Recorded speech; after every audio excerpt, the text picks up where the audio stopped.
Good evening. I'd like to call this regular select board meeting to order in Callahan Room, Dalton Town Hall, 7 p.m., September 10th, 2018. All those who are able, if you wish, to stand for the Pledge of Allegiance. Mr. Boyle, could you lead us? I pledge allegiance to the flag of the United States of America and to the republic for which it stands, one nation, under God, indivisible, with liberty and justice for all.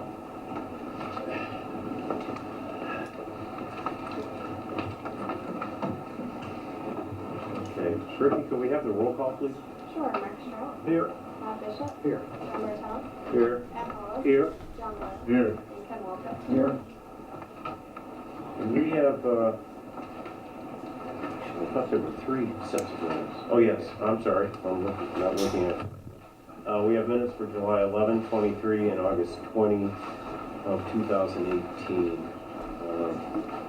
Your pleasure, Mr. Bishop, if you want to take them all together one at a time. Okay.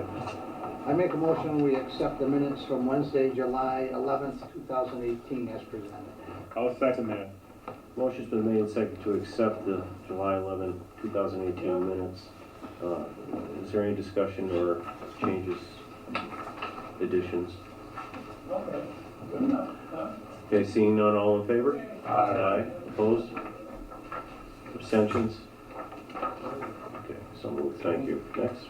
I make a motion that we accept the minutes from Wednesday, July 23rd, 2018 as presented. I'll second that. Motion's been made and seconded to accept the July 23rd, 2018 minutes as presented. Any discussion? Seeing none, all in favor? Aye. Opposed? Abstentions? Thank you. And lastly, Okay, I make a motion we accept the minutes from Monday, August 20th, 2018 as presented. I'll second that. motion's been made and seconded to accept the August 20th, 2018 minutes as presented. Is there any discussion? I only have one thing. I just questioned it on page 3, and it's a real minor thing. Under the LEDs street lighting plan, the first sentence, should that be street lights instead of headlights? Well, he read them. I don't know. Headlights, yeah. I don't know if that's important or not, folks, but they are going up on poles. So that's the only thing that I had to comment on. Anything else? Okay. So, as amended? Yep. As amended? Make a motion to accept the minutes as amended for August 20th, 2018. I'll second that. Any further discussion? Okay, all in favor? Aye. Opposed? And I will abstain because I was not there.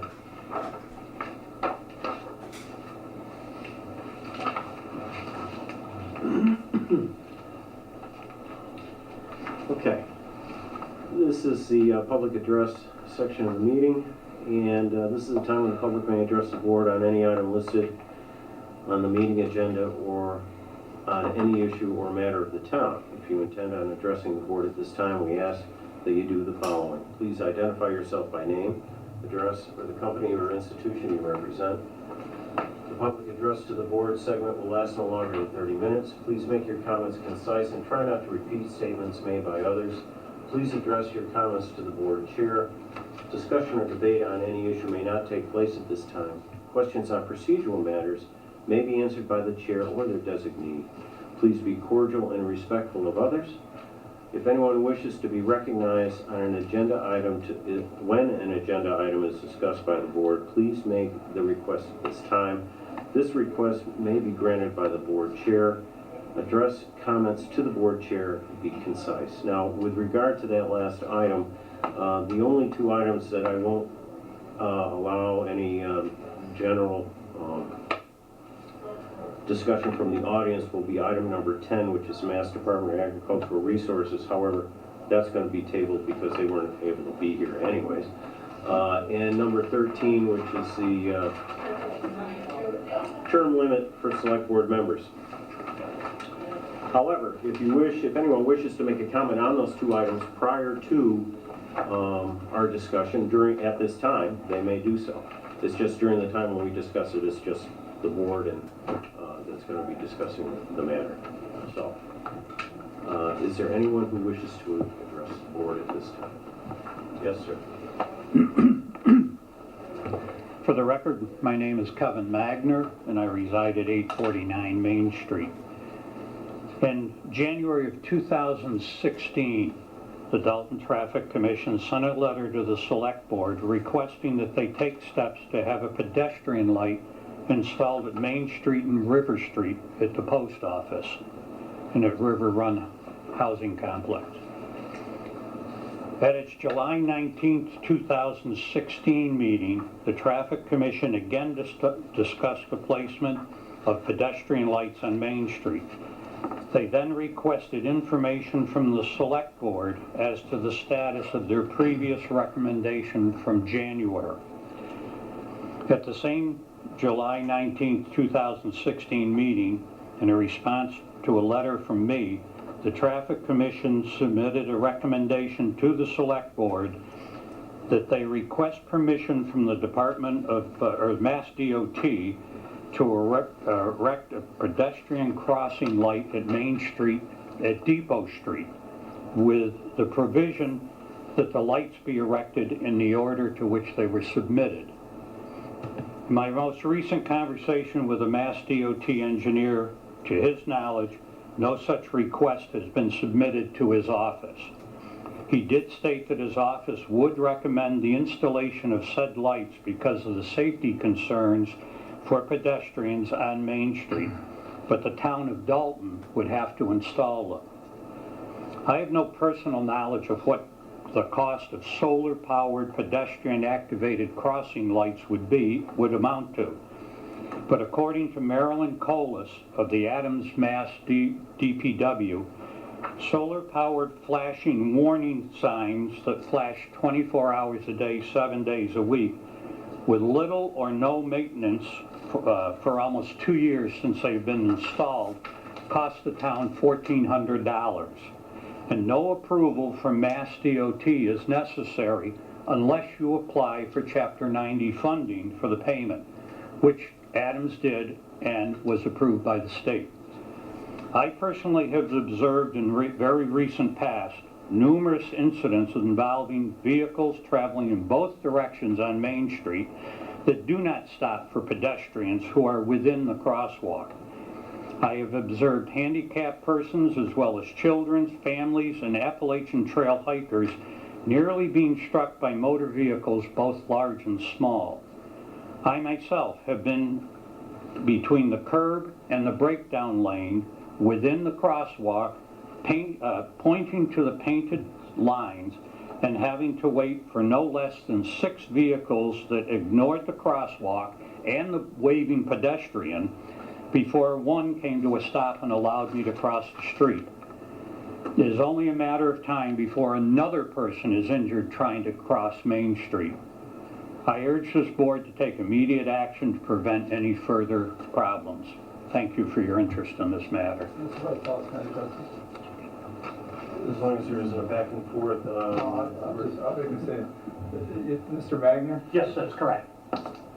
I have literally advocated for this every other month, nonstop, and I'm going to address this. I'll address this issue because now I feel like I'm getting the runaround. I've been asking time and time again for both of those occasions, and I will look into it and I will get back to you. Thank you. Basically, the solar-powered lights would be like the one up at Nessicus.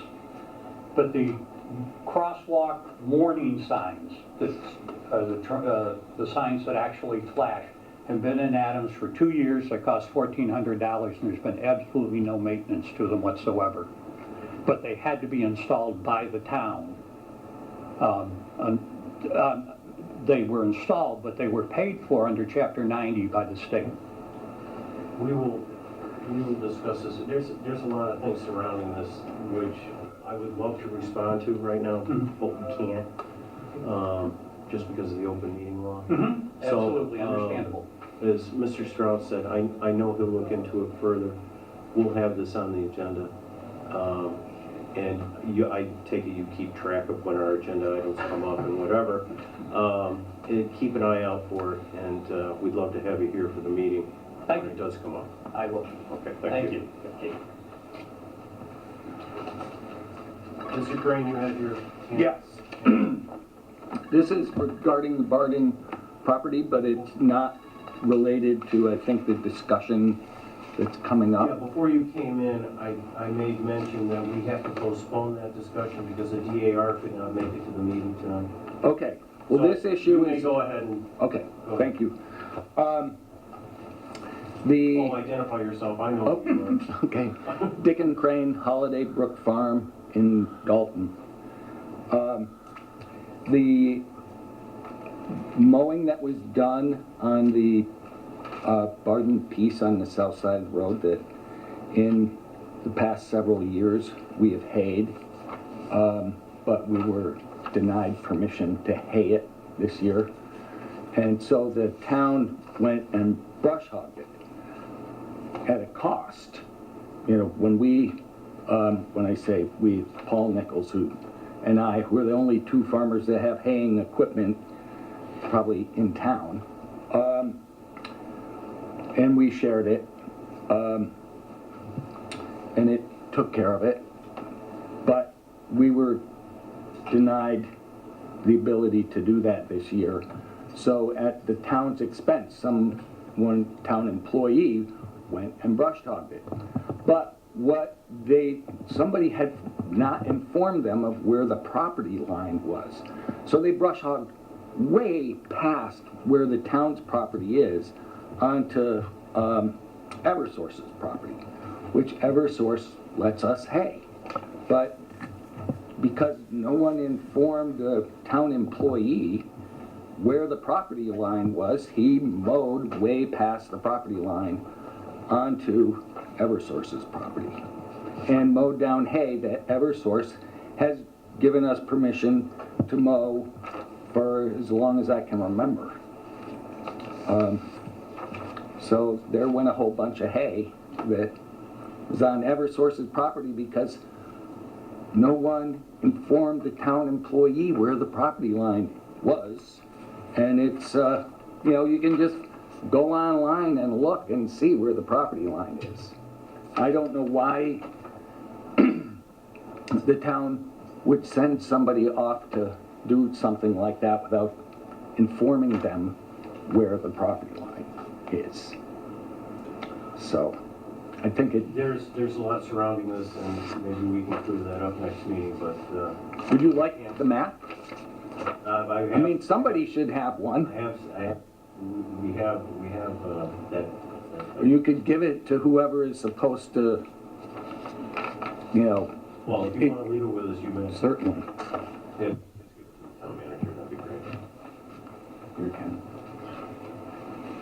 So just to orient you, Route 9, and this is the Barden piece. I have to put my glasses on here. But this whole chunk of it is Eversource's all the way up through here. So this is what the town owns, but they were mowing all over in here, which belongs to Eversource.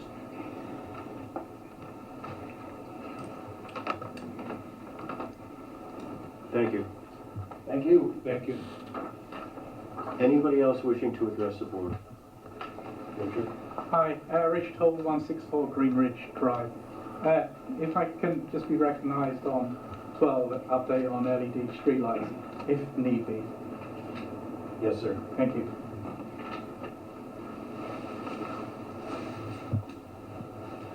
Anybody else? I think we've used up the audience. Okay. So, next we're going to go to item number 6. And this is adopting an age-friendly strategy for the town of Dalton. And today we have our Council on Aging Director, Kelly Pizzi, and Peg McDonough from DRPC here. I'll let Kelly introduce Peg and go ahead with your presentation. I did read over the things. We also got a notification, not a notification, but the monthly or bi-monthly newsletter from the BRPC about Lanes Road. Will be the latest one that has adopted this policy. Yes, sir. Okay. So with that, I'll let you go. Well, we're very pleased. Peg McDonough is from Berkshire Regional Planning Commission, and she is the one that's in charge of the age-friendly Berkshires. So what it is it's a strategy for all the towns to adopt an age-friendly philosophy to make each of the towns more livable for people who are aging so they can live in their homes longer. So, and there's a lot of different components to the strategies. And if you'd like to say a couple things about them, one of the things is traffic and transportation. So certainly those street lights that were mentioned earlier would fall under an age-friendly philosophy, because we know that a lot of seniors live at River Run. And since the senior center is on the other side of the road, they would need to be able to cross. There's outdoor spaces, and of course the town has just accepted the gift of outdoor exercise equipment, which has gone from 5 pieces to now 7 pieces. And It's funny you should mention that. Not to interrupt. It always comes to mind. There's this AARP commercial, and they show one of these apparatus, and I swear it's what you're using. They go, whatever that is. And I'm going, of course you should know what it is, because the senior's using it or whatever. So. I haven't seen that. Oh yeah, yeah. Who's got time to watch TV? I listen to it a lot. I'm sorry to interrupt, but I That's just had okay. to when you mentioned that. That's okay. equipment. We are just so excited that the town has decided to join in with the rest of the community to make this an age-friendly world. Well, the resolution, do you have any, what you're gonna need from us then is a go-ahead to do this so that we get a resolution? Or do you have a resolution for us other than the sample that we had in our packet? Oh, so, may I? Okay, so the template for the resolution, I believe you have a copy of. And essentially, the purpose of it is to kind of make note of the things that this town is already doing that are age-friendly, like the LED lighting, the exercise park, complete streets, and several other things, I'm sure, that you're already doing, and then look through some of the checklists that we've provided you with, which are an excerpt from this Age-Friendly Berkshire's action plan, and select things that you as a community intend to do or were thinking about doing, and want to kind of memorialize it for on your resolution. Okay, so we should draft a resolution and then invite you back for the acceptance of the resolution. That's what I thought we were doing today. Well, honestly, I thought that the resolution would be presented by you. Oh. I didn't talk in depth with Ken, but I think he assumed the same thing. Okay. I thought that, between what you and Ken may have discussed, that was what was going to happen. My thought was that if you adopted the resolution as presented, then what we would do is put it on formal letterhead paper and have it in the office for you to sign, if it's acceptable to you. Well, I looked over what you gave us, and I underlined in each one that what you're either looking for or what we're doing in the community. It seems like we're already touching base on all the items listed. I don't know if the rest of the board feels the same way or disagrees, but Well, that's what I said when I presented it, was because the town is already moving forward with a lot of the different components of it, and it would keep the momentum going. It's really good that we are moving forward. I would say we might want to look at the town hall again a little bit, make it a little more age-friendly. There you go. See, that's good thinking. It's something to spur your thinking around what you're doing, but what you'd also like to do. So feel free to edit that template any way you choose, and I'd be happy to come back and collect it from you. And I'll bring my camera. And answer your questions okay. as well. Well, what we would need is not just Ken to throw this on a letterhead, but maybe another select board member to help out with this, to write up the resolution and fill it in. Would you be willing to do that, seeing that you came up with a really good suggestion? I'm gonna be quiet in the future, but yes, I will do that. Yeah. I've learned long ago Yeah. when I had. Yes. Okay. Thank you. No, but it would be good if one of Yes, us yes. did do that, and, I probably would not have it ready for the next meeting. I have quite a few things to do between now and. the 24th. Yeah.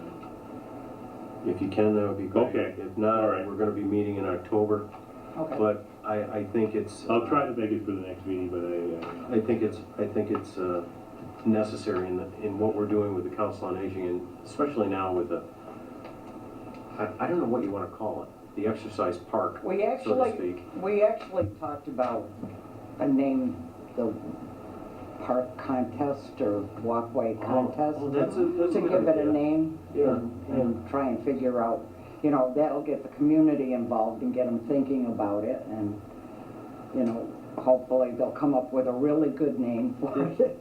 Is there not to get too far off track on this, is there a plan on whereabout you're gonna place Yes, the items? yes. It's In- not mapped out yet, but yes.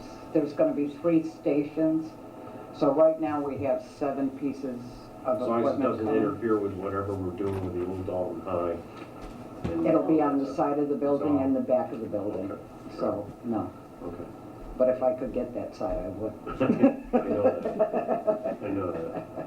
Okay, well, we'll get that, let me ask the board, we have to agree on this before I said we'll do it. So, are there any other comments from board members before we? It's a great idea. Johnny? Well, as long as to a written policy, that's always a good idea for future boards and for the community. Yes. Yes. Well, I'll entertain a motion that we accept based on the sample to be rewritten by Mr. Howard and Mr. Walco for an upcoming meeting for acceptance. Okay, I make a motion that we accept our sample resolution with Edward, working with Ken to make it approval for the select board. Okay, do I have a second? Second. Motion's been made and seconded. Is there any further discussion? All in favor? Opposed? Abstentions? We'll have it for you. Thank you very Thank much. you. Thank you. Thank you for Thank being you. here. Thank you. Thank you.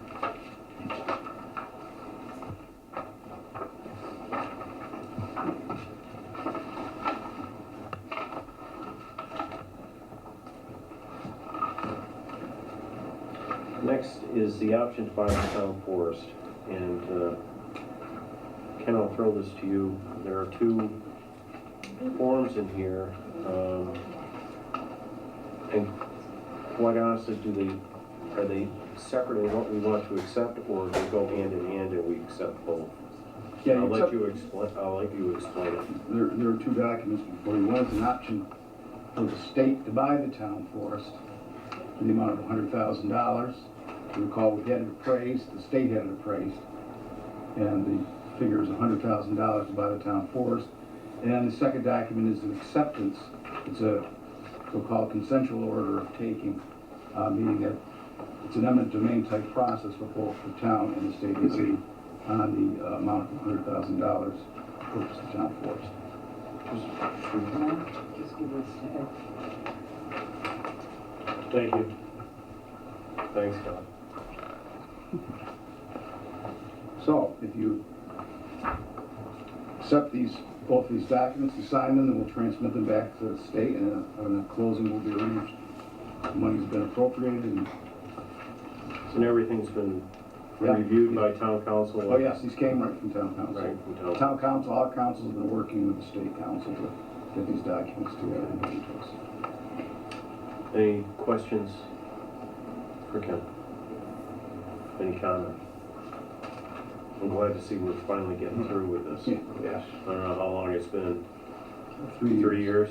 Yeah, 3 The years. guy, the agreement was initially struck before the free anti-pipeline fervor, Yeah, which is what they were afraid of, that the pipeline might go through That's the right, property, so they deferred from going through with the deal. yeah, And now that it's all over with, it's back on the burner, front burner, forgot about which that. is good. Yeah. Okay, and make a motion. For both of them, or just a? Yeah, it is, Outright. a motion to accept the sale of the town forest. Okay, I make a motion that we accept this, the sale to the Commonwealth of Massachusetts Department of Fish and Game in an amount of $100,000. I'll second that. Motion's been made and seconded. Is there further discussion? All in favor? Aye. Opposed? Abstentions? Okay.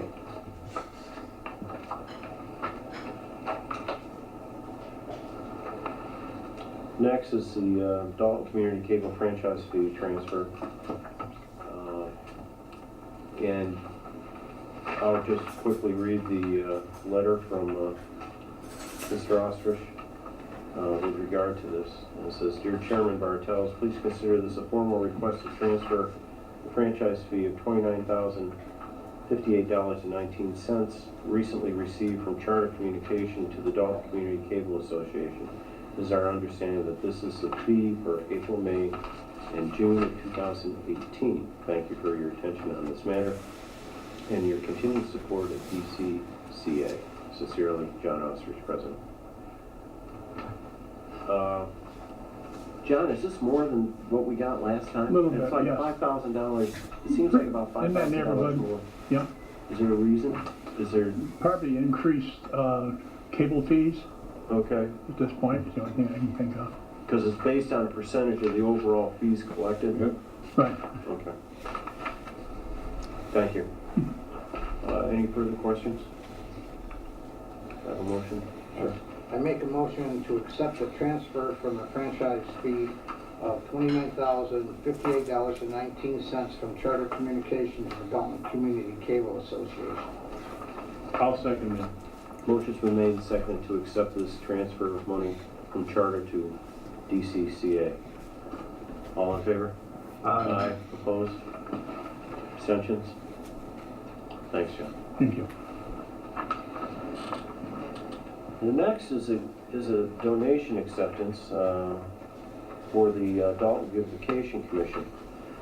And before we get into a motion on this, I just want to read a few things. And this is to the Dalton Beautification Commission for us to approve the acceptance of this donation, a total of $1,000 for the purpose of continuing the fine work and keeping the town of Dalton beautiful. And this donation comes from the Glendon family in celebration of the 80th birthday of Mary Ann Glendon. And there is just a short letter that was written to Julia Glendon by Anne Marie Cicchetti, who's the chairperson of the Beautification Commission, which is attached to this resolution.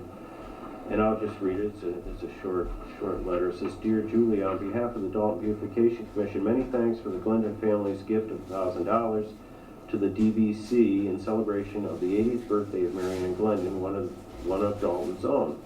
The gift will greatly help the DBC to purchase plants and other materials necessary to maintain our in-ground garden spaces, as well as our planter boxes displayed at the Benjamin Morocco Memorial Bridge and on the steps fronting the Dalton Library. All these areas decorated with floral displays affirm the pride and welcoming community spirit both to those passing through Dalton and to the residents of our lovely town. Again, the Dalton Beautification Commission appreciates the Glendon family's support. Happy birthday to Mary Ann. Dalton is indeed fortunate to have been remembered in such a nice way by folks who grew up here and always loved this very special community. Very truly yours, Anne Marie Cicchetti, Chairperson, DBC." And now we'll accept a motion unless there's further comments, or we can have comments afterwards. It doesn't matter. I make a motion, we accept the $1,000 gift, a donation from the Glendon family to the Dalton Beautification Committee. I'll second that. Motion's been made and seconded. Is there further discussion or comment? I would just like to thank the Glendon family and also thank the Beautification Commission because they do outstanding work. I appreciate everything that they do. And I think they're out there just about every day. Yeah, they are. Doing something on the road. I'm glad they got signs and cones and everything else. So, They really keep the town looking nice. yes, it looks beautiful. They're doing a great job. So, that being said, any further comments? Okay, all in favor? Aye. Opposed? Abstentions? Thank you.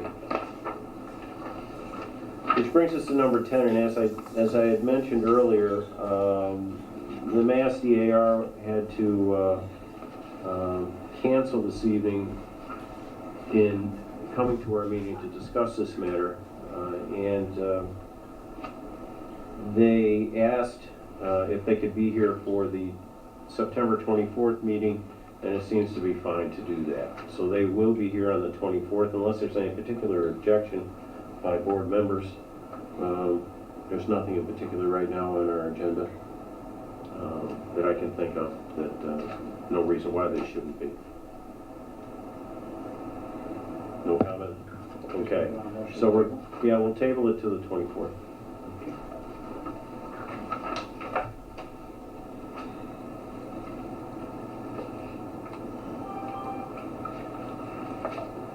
Which brings me to my show. So give me a few minutes here, folks. Okay, I'm just going to take you don't have to cut off, John, or anything, but I need about 3 minutes to set up what I have here. Goodbye. I'll go around this way.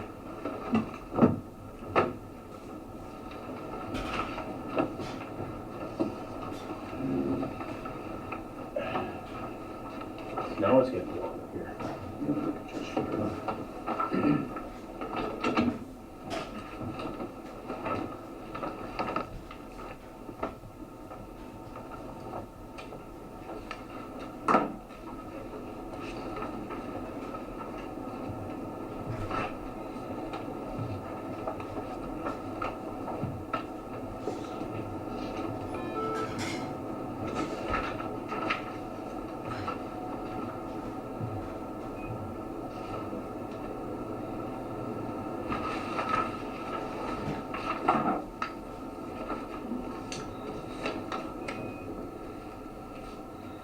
Hey Ken, while you're there, could you turn off the middle two switches?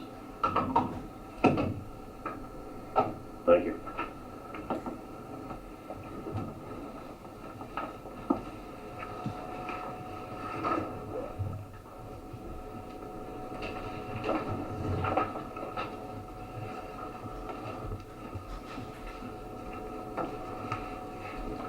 Just to preface, well, I'll wait for Mark to get here.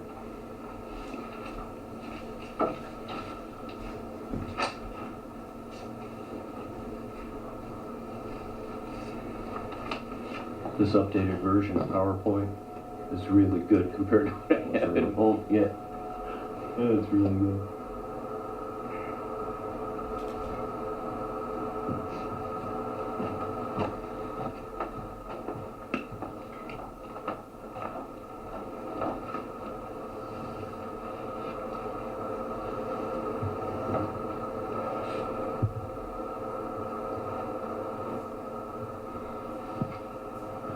Is that good, John?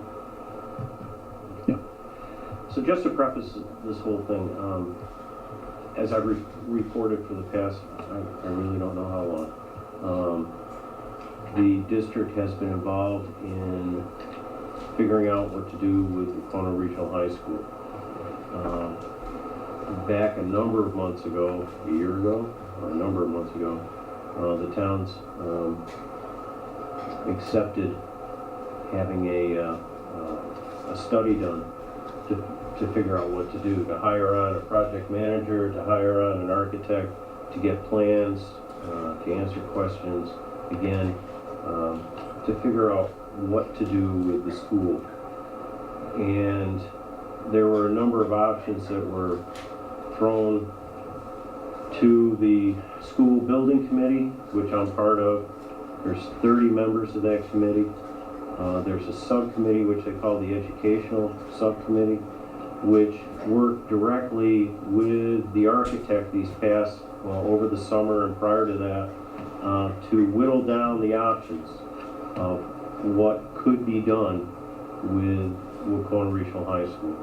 And those options, which I'll get into in a moment, range from just plain old renovation to renovation, new construction, to complete new construction. So I'm giving you the Reader's Digest version of this to save on a little time, and I hope there's a lot of questions that you may have on this, and I hope I can answer all of them. So to begin with, originally, what was thought of is that they were going to build a school for an enrollment population of 460. Right now, we have an enrollment of 550. And between the time where these 13 options came up as to what to do, the general square footage of the new school would be somewhere in the neighborhood of 128,600 square feet. Since that time, the architects and the educational subcommittee have researched this. They've gone over the plans, they've gone over options, and they were able to bring that square footage down by, as you can see, an amount of 5,300 square feet. Now, of the square footage that's involved here, potentially ineligible, and when they say ineligible for reimbursement, is just a little over 9,000 square feet. And that could be a number of things. A particular area such as the auditorium be too large, because MSBA mandates that it be built for X number of students, and I can tell you this, it's a lot smaller than the student population that they're building for. But that's the way they figure it out. So if you want it larger, it's going to cost you more, and if you want it larger, it's not eligible for reimbursement. So that's an example of ineligible costs. Okay. So this is where we're at right now. Is the total square footage of this building is a little over 123,000 square feet. As I said before, preliminarily there were 13 options. There were 4 options to do an addition, renovation, and there were 9 options to do brand new building. And those brand new buildings were thought to be put in a variety of places on the campuses there now. And there were downfalls to one place versus another. And this is what the subcommittee did, is they worked with the architect to figure out which is the best placement, which is the best size, how to set the school in, actually with regards to the sun, because that's very important with energy efficiency. So of those 4 options, there were 2 that were thought to be the best addition renovation. And let me just backtrack here. If you did a straight renovation, if you didn't do anything with the school, you just rebuilt it, okay? Took out the windows, put new windows in, new roof or whatever, that would cost somewhere in the $44 million to $48 million price tag. But none of that would be reimbursable by MSBA. MSBA does addition, renovations, or new buildings, that type of thing. And with the addition renovations, there's a lot less reimbursement than with a brand new building, because you're keeping some of the old. So of these two, the one in the upper left-hand corner is the school as it is right now, and the fields stay the same. And really the only addition that there is at the very end of the school. If you notice that yellow area, that's another hallway. That's another set of classrooms. So what they would do is between A and B, at the end of those corridors, they put another cross corridor with classrooms. And then they would build out on the science areas, which is B corridor, which is in the east side. Now we're looking north is to your left. So the east side of the building they would build out, and they would renovate the classrooms as much as they could. Now in number 4, basically, if you look at number 4, you can see that there's an outline of the old school there, dotted out. So what would be saved would be the gym, the auditorium, and that administrative corridor right in the front of the school. What would be added on would be classrooms, which would be on the east side of that sketch. Everyone follow me on that? Okay. So those are the two options that were considered as for addition renovations. As I alluded to before, as for putting new construction in there, the idea is to build new, not interrupt classes while you're building. Get the construction done, move the students into the new building, and then tear down the new building. Those areas were areas that were thought you could place a building, a school building, on the campuses there now. As you notice, to the west side, to the lower section of that photo, is the riverfront setback. You can't build anything in there. And that's the floodplain, if everyone's familiar with that area. That's the lower section of the, they still use it, they can still use it for practice fields or playing fields, but any type of building, you can't use. So these were the 6 areas that were thought to use. And of course, everyone has its pluses and minuses. Some of the biggest minuses, if you use number 6, you'd lose a whole football field. And if anyone knows about the construction of that football field, it wasn't simple. It's a very complicated type of construction underneath as well as around. So to replace it would be very costly.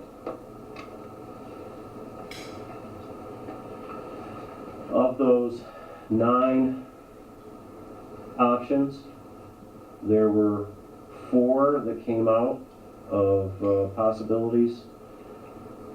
1A and 3, I'm sorry, not 1A.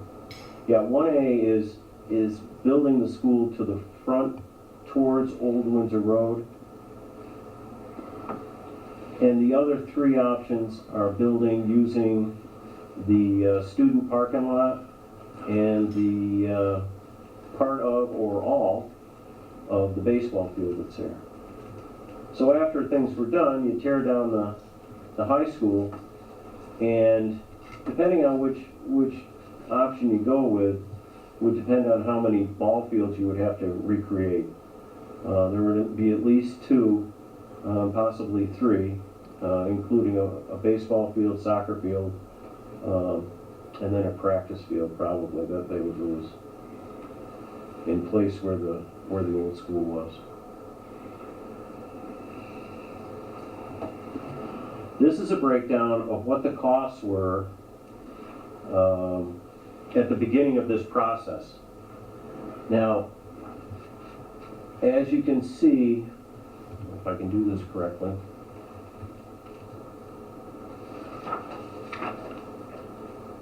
let's just do these first right here. The base repair, which is non-reimbursable, they figured it would be somewhere. Now these are 2 separate costs. The top cost is the building cost.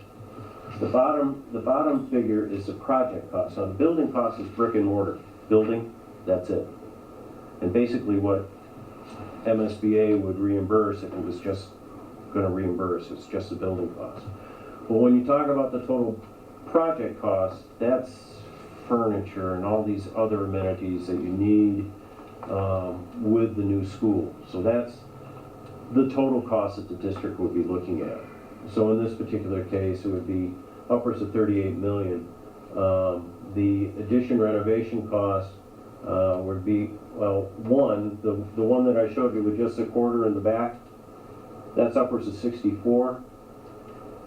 But the other one where you would save the auditorium and the gymnasium would be as high as 81 million. Now,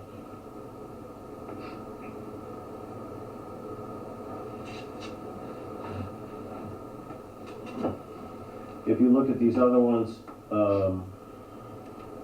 the one that's outlined in blue is what was preferred of the new building options. It was the A2, NC2A, I'm sorry, NC2A. And again, all three costs were in the 82, as high as 80 to 81 million dollars for the project. And they were figuring 18 months. And the other ones, they were figuring about 30 months to complete. And that's because of what has to be done with temporary structures like classrooms.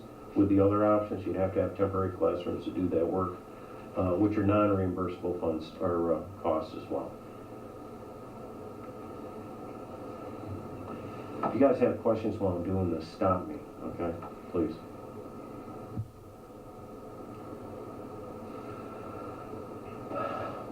The preferred option of the new construction was option 2A. And from that, there were two other options that kind of sprang from it. As you notice up on 2A, it's the front of that building. Now, we're looking north is to our left towards Old Windsor Road. That section of the building there is the auditorium and gymnasium, and where it splits and there's a space between the two buildings, the one farthest away towards the football field, those are the classrooms. And there's a courtyard between the two. Well, there was discussion about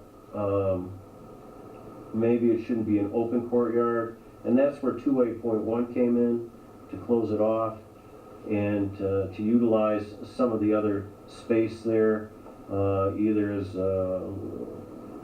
part of the learning commons or cafeteria or whatever it may be, and have an enclosed courtyard. Lastly, in the 2A.2, it was decided that, well, maybe it would be better if we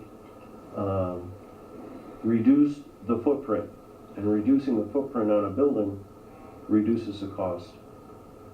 So they put the auditorium, instead of it facing out, they flipped it around and faced it in.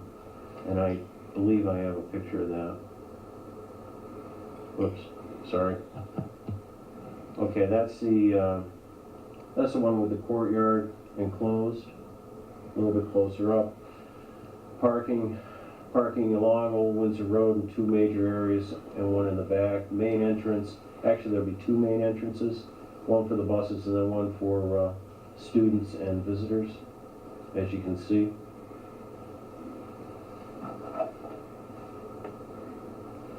The other one that I was just talking about, as you may have noticed, now there's only one main entrance, and then there's an entrance towards the rear for deliveries, teachers, staff, whatever. But all visitors and all students will go into the front, where that kind of red arrow is in the front there, that little alcove in the front.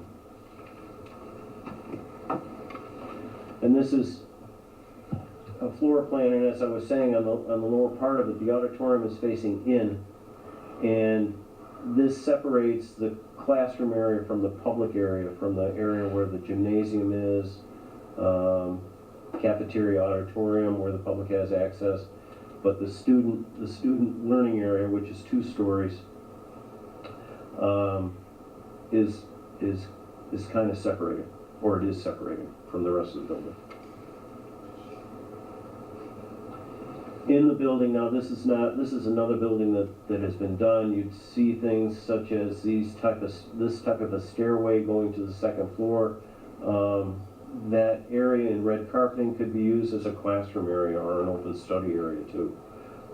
It also joins, I believe, the cafeteria, where you see that the learning commons, that's like the library area, tech area.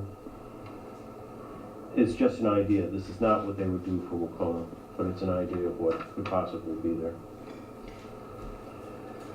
So, which brings us now to what the costs are at this point in time. And as you may see, that the cost for the newer construction went down. And this is figuring on, as I was saying, especially with the 2A.2, the reduction of the footprint of the building, and also the things that the architect can do to save money for the district. But in all, when you look at the cost from the renovation, AR4, the AR4 is more costly than the new construction. The AR1 is about 5 or 6% lower than new construction. But it doesn't offer the same, and there's a list that's coming up here, doesn't offer the same opportunities for education as the new construction does.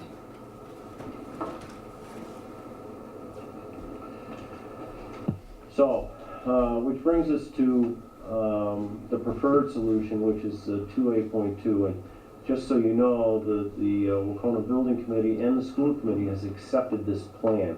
The last meeting of both, there was, the only part of that meeting was to accept the plan. Okay, it's not saying that it's definitely going to be done, because it still has to go through MSBA approval, and it still has to go through town approval. MSBA approval, and there's another slide in here which will tell us the dates, will be later on this year. Town approval will could be anywhere between March of 2019 and the end of May or beginning of June 2019, depending on how things progress with the MSBA. So, just to go over these items, as for the preferred solution, this particular plan meets the district's educational vision. And believe me, this is why they had the public meetings, to have those in the district voice their concerns of what they would like to see the new Wacona have. And what the staff, what the administration feels that the needs are for a new school and for education of students in the future. Long-term value. This particular one is the lowest cost of all the new construction options. It is energy efficient, it's compact and flexible. The only thing that I do not know, and I don't know if anyone remembers, I had mentioned something about us. It has to be built to certain energy levels, like our stretch code, obviously. Remember our stretch code for building? Well, there's the next level, and Ed, you may know more about this, silver lead level. You ever heard? Like that, yes. Which brings the energy efficiency of the building that much higher, or the demands that much higher. However, with doing that, that adds on 2% of the building costs. That being said, Berkshire Gas, Eversource give incentives to do these things, so it cuts down the cost. Those costs, I don't know if it's included. The 2% is included in this overall cost. I didn't think to ask when we had the meeting. And I don't know how much those incentives would offset that 2% addition to the overall cost of the building. Is the best use of the site. As I had mentioned, there's a single entrance, which is best for safety, both for pedestrians and those driving cars and buses. And there's also a short construction time.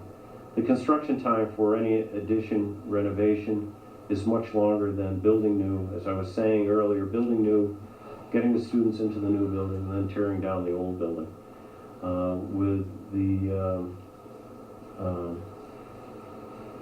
addition renovation, it would be getting temporary classrooms to put the students in while you renovated a certain area and built new. Also storage, moving. These are all costs that aren't reimbursable as well. Which is kind of what I kind of went into this next slide. Again, the renovation doesn't completely meet what the district wanted with their educational vision. The clusters, the size of the classrooms, not necessarily where they would be uniform, but some of them would be much smaller than what would be necessary. The long-term value, the project cost between the one that would save the auditorium and the gymnasium is within 5% of the new construction, as I was saying. But having the old construction there, it wouldn't be as energy efficient, which would actually, we're trying to save money being energy efficient, so it wouldn't save us money that way. It would be disruptive. As I was saying before, project costs devoted to temporary non-reimbursable expenses would be higher. And change orders, you never know what you're going to find when you're trying to rebuild something, especially when you're digging into a slab with plumbing, sewer, heating, whatever. And those were some of the reasons that they looked into this. Lastly, the submission to the MSBA was made or will be made by the 12th. Today is the 10th. And the MSBA will be reviewing this. And by the 31st of October, the MSBA is going to give their yay or nay on this project as it says. As I had mentioned earlier, the towns will probably vote on this anywhere between March and May of next year. As for final costs, we won't know the final cost until I believe it's January or February, as I wrote in my notes. Bob, under the gavel, there's a sheet there. Because I wanted to get into that. I don't have a slide for this, but I just wanted to let everyone know that what we're kind of facing with costs. Excuse me. How many have we got there?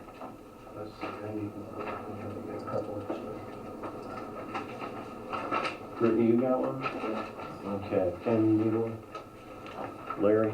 Sure. Now, I just want to let everyone know, these are my calculations. Ken kind of helped me with them, just so I can get an idea of what we're looking at. And it's important to know that, in my mind, I have no argument that we need to do something here, and something actually this drastic. But everyone needs to know what we're facing cost-wise. Now, if we go with the new construction with the 2A.2, the building cost, as it was stated on the slide, is 58 million to 61 million. But the total project cost, that's the cost, soup to nuts on this, 70 to 74 million. The reimbursement rate that the MSBA has allowed the district is 54% of reimbursable costs. That translates, and according to the architect, that translates when you look at the project cost of anywhere between 40 and 43%. See what I'm saying on that? Okay. Dalton's share of the total cost, because it goes by the number of students in the school, which we have the most students in the school, is 65% of the total cost. It's not like the budget, which is 58%. Yes, Bob? Does this Dalton share include, is Covington in this picture or out of this picture? Is Covington, Yes, it includes, because Cummington's still in the district. but they went out, correct? They want out, but So our costs will be going up if they go up. it could if they do get out.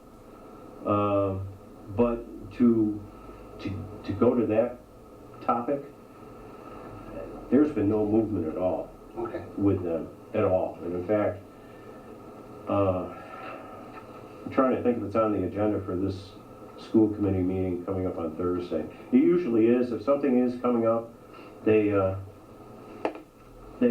us know. But right now, throughout the summer, since the last time we met, nothing has been. That being said, you just said it's based on students also. It's based on students is what you said. So, Yes. but based on how many students Covington has in the high school, or in the system, right? Yes. Gotcha. So, if Cummington got out of the, just hang on, guys. I gotta get out of this.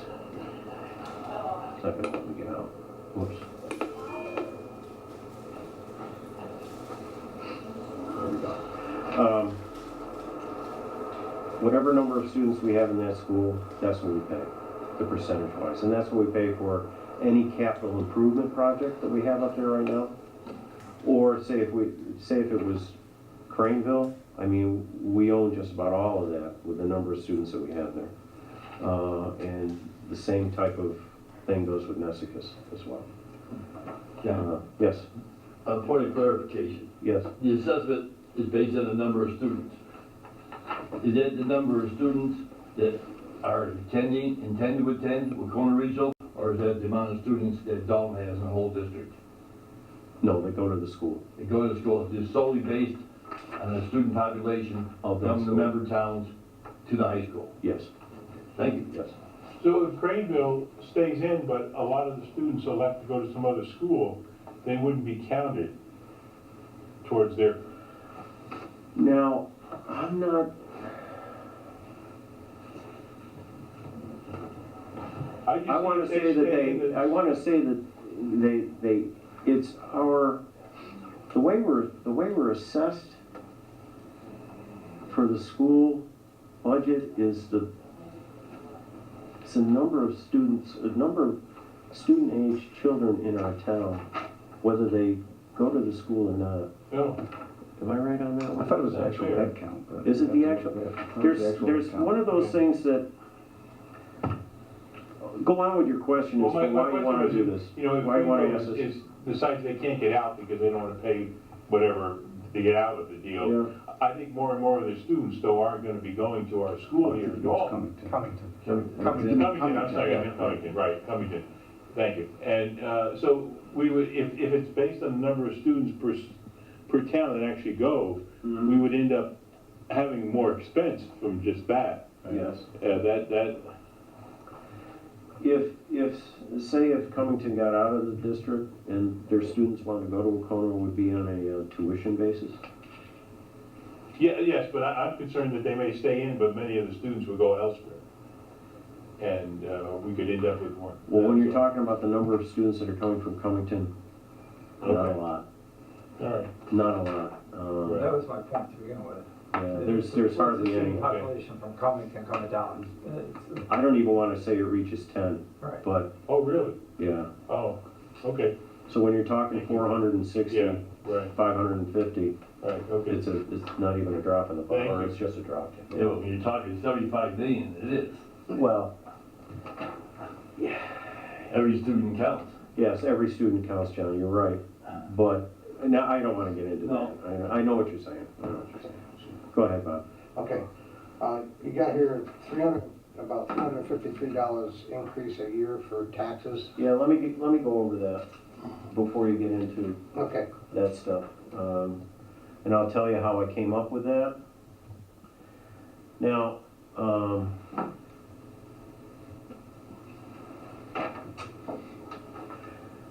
this is an example, using the numbers that we have above there.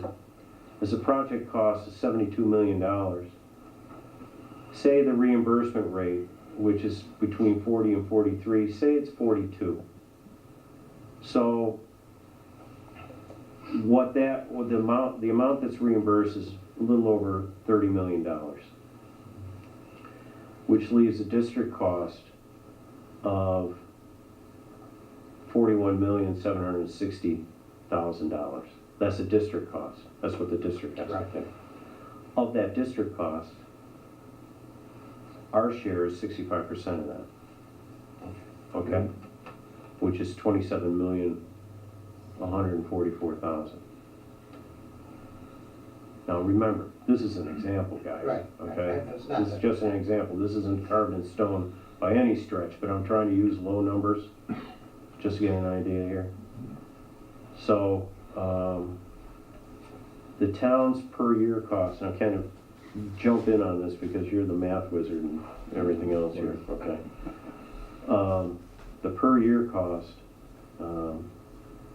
say if it's a 25-year bond, stretched over 25 years, is $1,085,000. Now, I'm just figuring costs with no bond interest.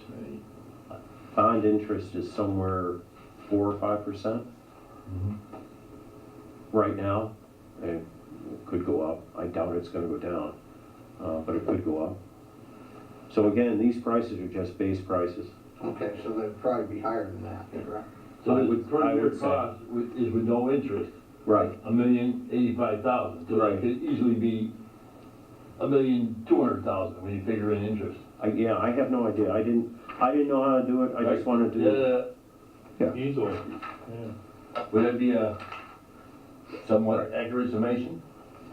Yes, and I think, if you kind of understand it, look at what your average, look at your tax bill is. The average homeowner will pay at least 10% more on their tax bill. And that's if we shoulder, and that's if it's debt excluded. If it's not debt excluded, then remember, it has to be done under the levy limit. And given our current situation, it would mean a cutback in $300,000 in the town budget, roughly, given the fact that we're about $700,000 in our levy limit.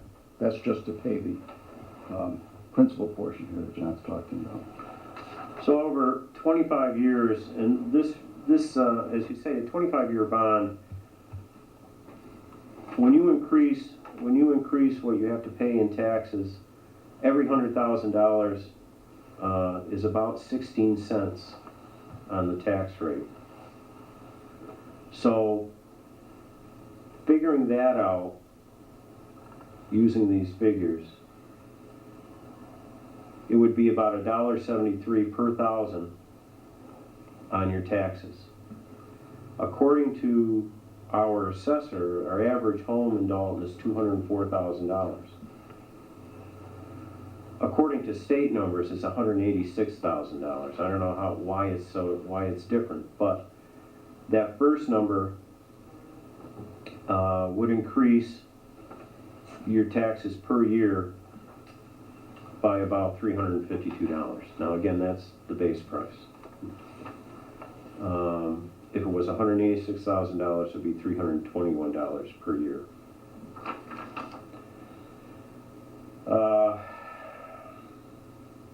I've already gone over the next thing about the only, if it's only renovation, it's non-reimbursable.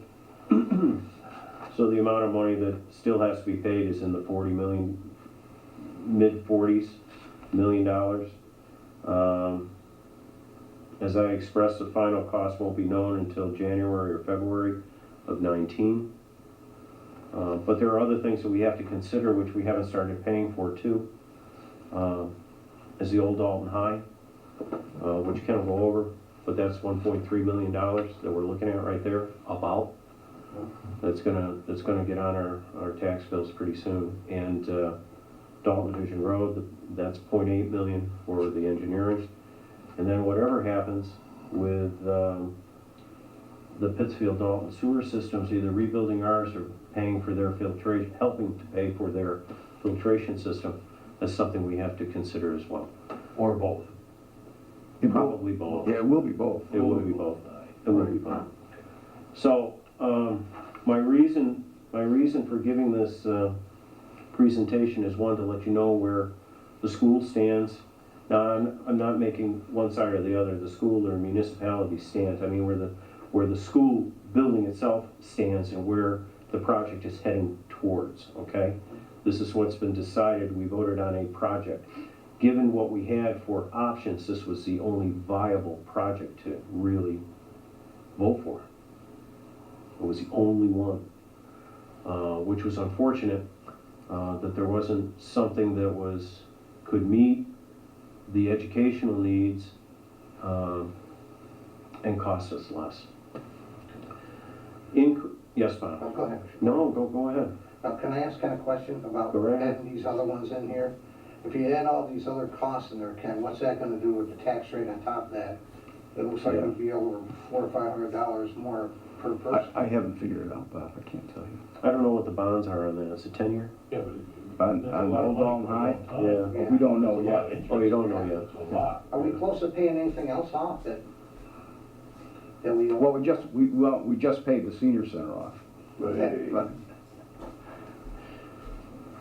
I remember we have all these short-term debts for our regular capital improvement program that are usually done on a 5-year basis. Okay, if this does happen, and the taxes increase that much, is town gonna suffer any cutbacks in town services like police or highway workers or anything like that? That's a very real possibility, because let me explain it again. If this is done on a debt exclusion, then it's simply added, the numbers John calculated here, again, my rough estimate is 10% increase in your tax bill. The would simply be added to your tax bill if it's debt excluded, and the citizens have to vote for that. It's not debt excluded. Right now, as a present fiscal position, would allow us to raise about $700,000 in additional taxes, and if the debt service is $1 million or more, the rest of that has to come in the form of cutbacks. So it'd be cutback of several $100,000. I just would like to say, you cannot cut the police department budget, and you cannot cut. There's no one's saying there's gonna be That would be just. Yeah, it's not, Yeah. We're not saying those departments. No, I'm just saying that's just not something that can be done. That would be in the best interest of the town anyway. Ken, when would a debt exclusion vote happen? Before or after approval of the project by the town? I think, and I don't know exactly what the school district will do, but my assumption is they're going to do it like they did the feasibility study. They put it out for a district-wide vote. yes, it will be. Yeah. Right, and in that vote, will a debt exclusion, will it be part of that vote, or will it be after, or will it be before? So people have that, so that people have that in their mind. If they know that they're going to vote for it, and then down the road, or a month later, that it's not gonna be included in the debt exclusion, that they know they're gonna lose services, that's where I'm, Oh, well, no, they're gonna lose services. the timing wise, that's what it, you know. Well, the way it was staged last time, I think the vote was in April, prior to our town meeting. And then we voted And I for it. can't remember, then we asked for a debt exclusion on the feasibility Right, study, okay. which people voted for. Gotcha. I can't remember whether we did it at the annual town meeting or the special town meeting, but I do recall that the vote was in April for the debt exclusion for the feasibility Does it have to go to a study. ballot vote Yeah, if the, for a debt exclusion? for debt exclusion, it has to be a valid vote. Right. And that's the way the school district did it last time. They called a district-wide election. There's a provision of state law that allows that, and asked if the $800,000 for the feasibility study was acceptable, but not subject to a debt exclusion. Right. Okay? So they just said to the citizens of the district, do you want to vote for this $800,000 so we can do a feasibility study? They probably can make it a district-wide vote on the school with a debt exclusion. I'm assuming they can do that, but if they don't, then we would have to ask our own residents whether they are willing to debt exclude it. Okay. If they were not willing to debt exclude it, then we would have to Well- cut our budget.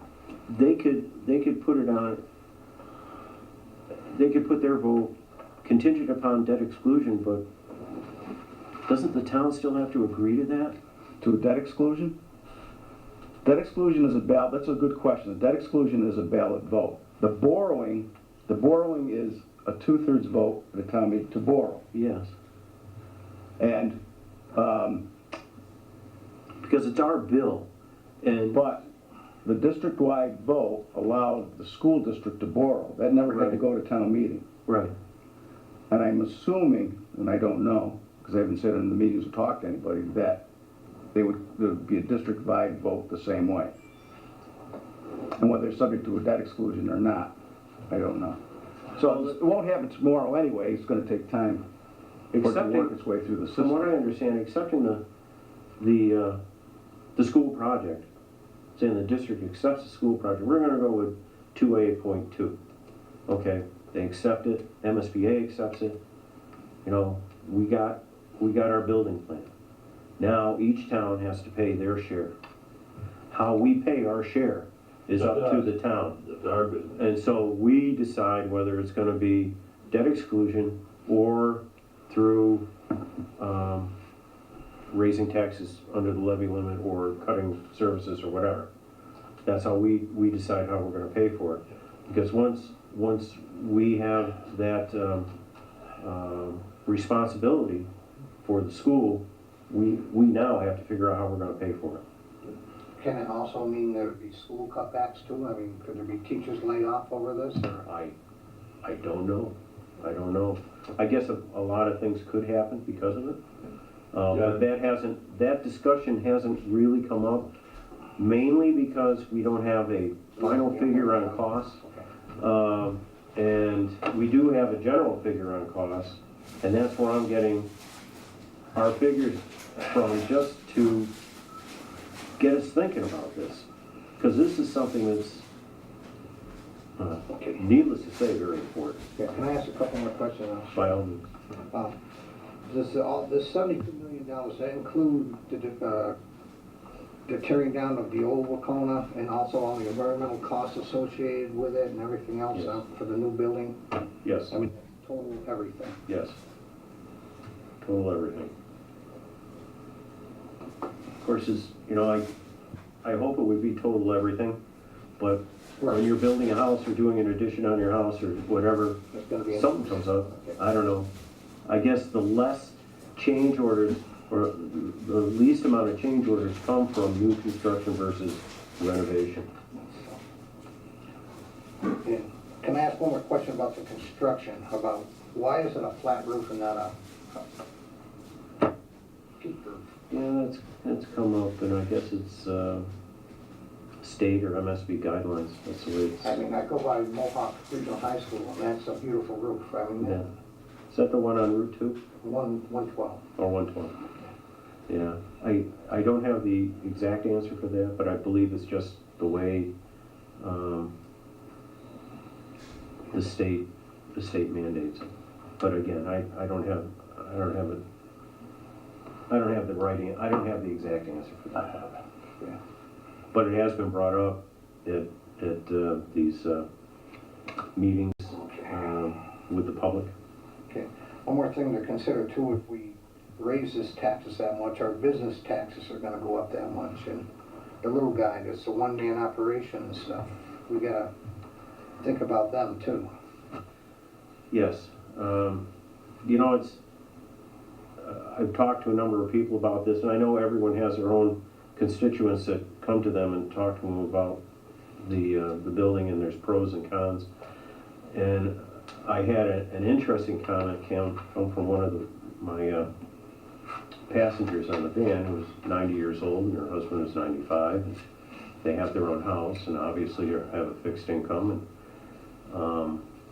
And this particular person is a former employee of the district after 25, 27 years of being in the district, working, teaching. And she said, it's obvious that there needs to be something done for the educational purposes of our kids now and in the future, because Wacona isn't built for what's been dubbed as, and rightly so, 21st century education. But, and this was her words, John, can we afford it? And I go, well, that's a decision that each individual has to make. Me, everyone in this room who's paying taxes has to make that decision.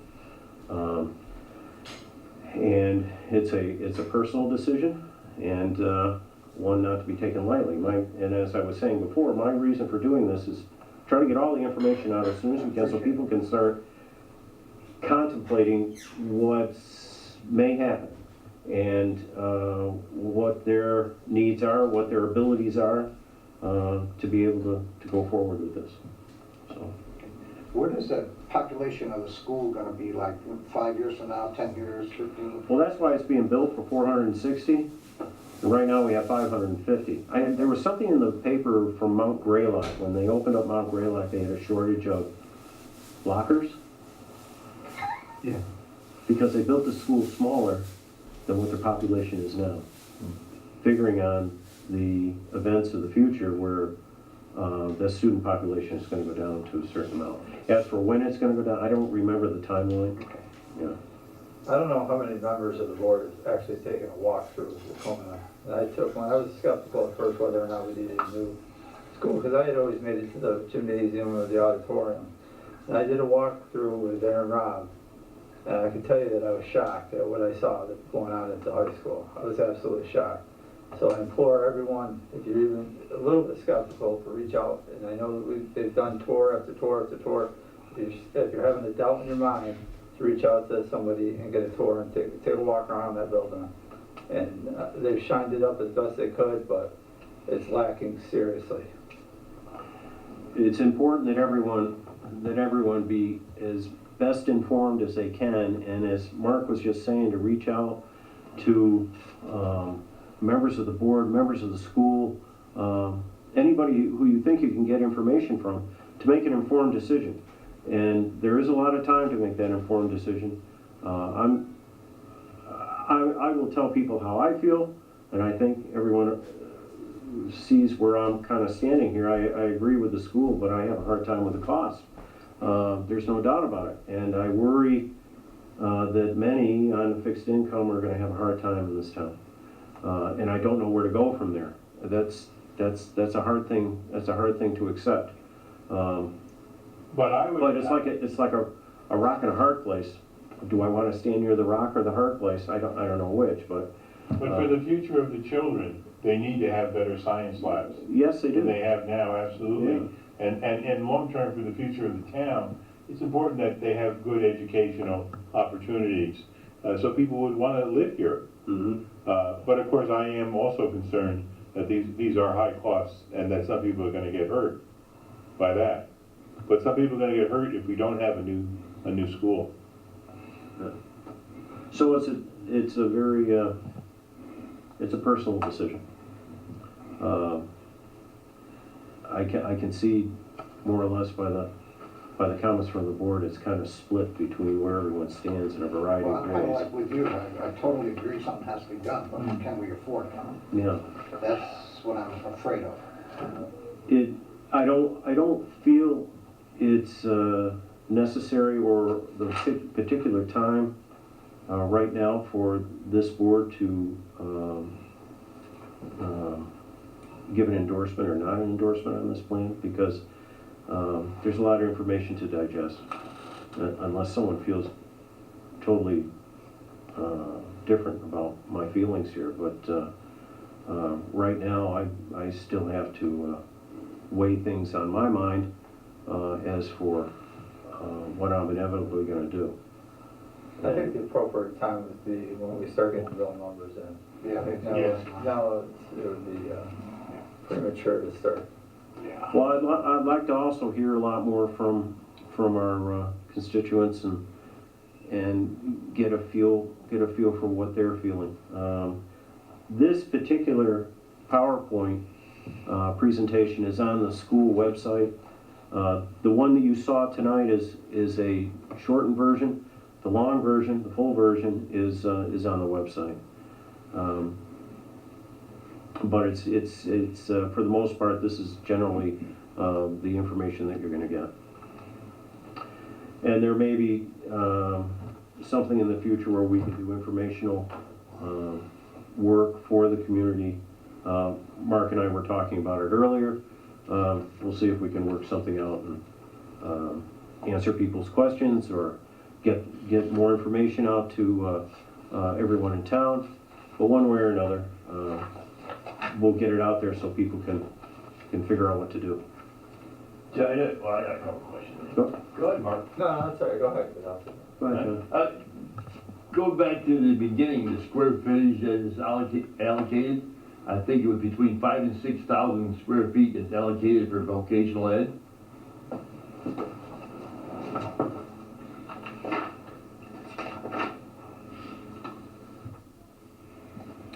The revised is 3,400 square feet for vocation and technology. It was reduced by 2,200 feet. Well, I guess my point here is I didn't know, maybe just ignorance, but I didn't realize we were in the vocational education business, given that there's three major educational facilities within a stone's throw that are providing vocational ed, Taconic, McCann's, and of course, Smith School in Northampton. Were we previous Well, to these this? are- Were we involved in vocational ed? I know years ago we were. Well, the shops or the classrooms that they're talking about are two technical education shops, like computer lab, not computer labs, Computer like engineering robotics, stuff, CADs and that kind that type of stuff, and then one business classroom. Now, we've had business studies up there forever, that I can remember. So this is in vocational. And they still have, they call it vocations and technology, but the tech ed has been up there. Okay, so this isn't vocational education in the traditional sense? No, it is not. Because I think it'd be a grave area to try to compete with Taconic. Yeah, with the county, World-class facility, and, just for the record, I drive by there quite a bit, I think it's got a peaked roof. I have to go look. You know, I've only been by there once while in And construction. not to belabor the point, Bob brought up a good point. Messages Yeah, has a peaked roof. you're right. We did that deliberately to avoid expensive roof repairs every 4 or 5 years with a flat roof. I mean, we've spent millions over the years on various schools. I think it's penny wise and pound foolish to embrace a flat roof structure on an enlarged structure. It only exposes us to more costly repairs and replacement in the short term. As I was saying, I know that the topic's been brought up at the meetings. I don't remember the answer from the architect as for why. I really don't. I think that's worth looking into here. I can ask that question again and get an answer for you, John, but I don't have anything that I could say is the right answer, from them. And one other observation, you elaborated very well on the points regarding how each individual town will fund their share of the assessment. It could be through raised taxation, debt exclusion taxation. It could come from reserve funds, whatever. That's why I feel as though the school committee, when they present this to the voters, will not say there's debt exclusion component with this legislation we're asked to pass. Because each town is different. Right. So basically each town is on their own to figure out how they're gonna pay for it. Yeah, I don't think they're gonna mandate how each town pays for it. I don't see how they can. No, they can't. So there won't be I don't think there'll be a debt exclusion vote on the ballot. No. There'll just be a simple yes You gotta or no. remember, it'll be a different ballot. As for last time, as for that feasibility study, the school ran that totally on their own. Yep. It had nothing to do with the towns. They held it in the towns, Yep. but it had nothing to do with the towns. So they run their election, and then we have to run our ballot to decide how we're gonna pay for it. If the schools didn't run it, how did it get to be all on the same day? No, the school did Did run. run. Did run? They did run. Okay. They did Yeah, run. I take it. Yeah, So the same thing's gonna happen again, yes, and it's gonna be a simple yes or no. yes, And, if one vote could either make it or break it. yes. Okay, so it's all understood. It's not individual towns, it's not 5 out of 7. No. The traditional model. It's a popular vote, Yep. Okay. popular vote. No electoral college. Well, it used to be like that. Yeah, oh, I know. 5 out of 7. Yeah, it was terrible, Yeah. yes. I was just gonna thank you for all your work on this. I know it's a ton, and the committee up there and stuff, because I know that they put on hour-long or multi-hour-long, engagements up there and everything like that, and I know it's been a ton of work. Well, I thanks. I appreciate it. Thanks, I know. thanks for saying When I'm that. up there picking up kids, I see you walking in and stuff like that, so I appreciate Do I look happy? it. I actually try to hide, because I don't want you to see me up there. No, you know, the thing is, it's communication, and, you know, if I get something wrong, I'll let you know, but, as the information is, that's what we got here right now. And as we go along, the process goes along, you know, we'll keep you John. informed. When they schedule this vote, do you feel that they will try to schedule it before town meeting season?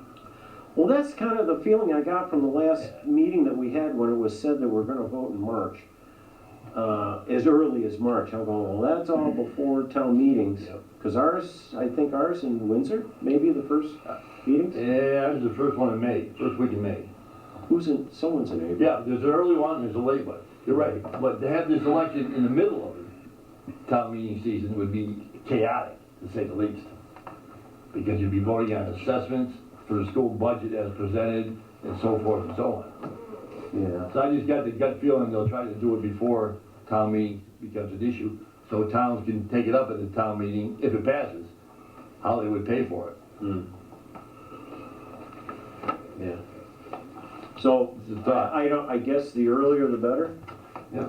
but the problem with the earlier the better is people may not be able to get all the information in Yeah, time. that's true. Then it should be after the town meeting season. All the, I think at the latest it can be is the end of May, period. yeah, I think what That's the town- timeline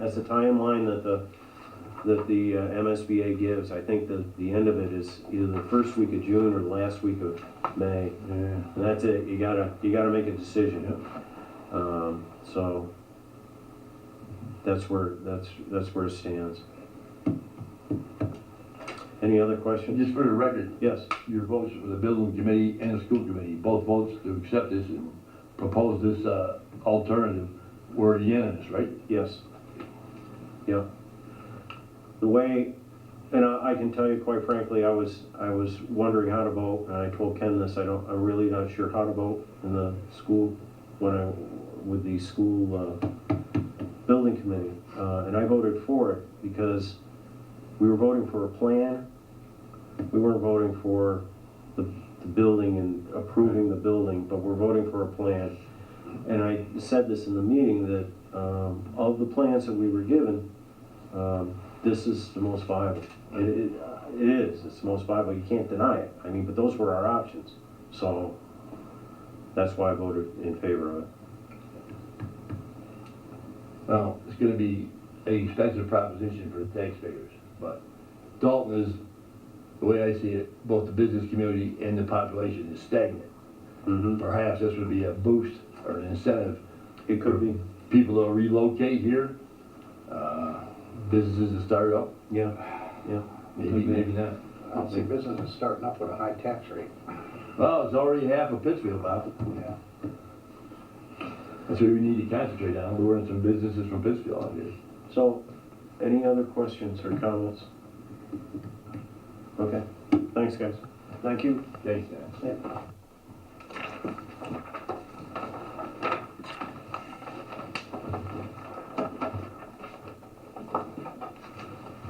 Nice job. Yep, thank you. So, A lot to think about.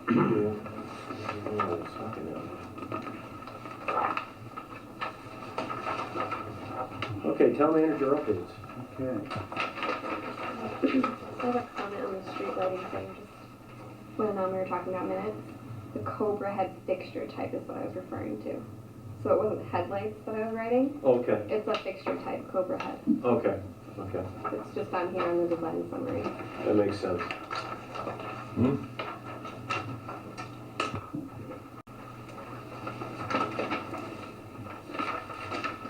So in your packet, you will see preliminary LED streetlight conversion budget. There's actually two pieces of information. I wanted, going to the bottom line, then I'll go backward, and Richard, if you want to chime in at any point, feel free to do so, help me out here. But in any event, I want to show you, it's very important for us to know what it's going to cost the town to convert our streetlights to LED lights. And we have income from the Green Communities grant of $238,000. Looks like we'll get an Eversource rebate of $47,000, almost $48,000. And a grant from the Metropolitan Area Planning Commission. That's the Regional Planning Commission in the eastern part of the state that holds a contract with the state to help communities across the state convert their streetlights to LEDs. That's an income of $327,200. Purchase of streetlights, the latest number we have from Eversource, and that's not finalized, is $163,000. Purchase of the fixtures and their installation, as far as I know, the latest number I have is $209,000. Project management, I've estimated $18,000, although I think it was going to be less than half of that number. Contingency, I've estimated at 10%. So when you just take and subtract one from the other, you get a net cost of $102,000. That's what I think it's going to cost us to install the streetlights. Now, the energy savings for the conversion will be $39,000, and that tracks very well with what Beth Greenblatt from Beacon Integrated Solutions told us when we were working on the net metering project, because we were figuring in the energy savings. We'll have a new maintenance cost, because we will own the streetlights, and that's been estimated by Tanko Lighting at $17,000, with a net savings of about $21,000 a year.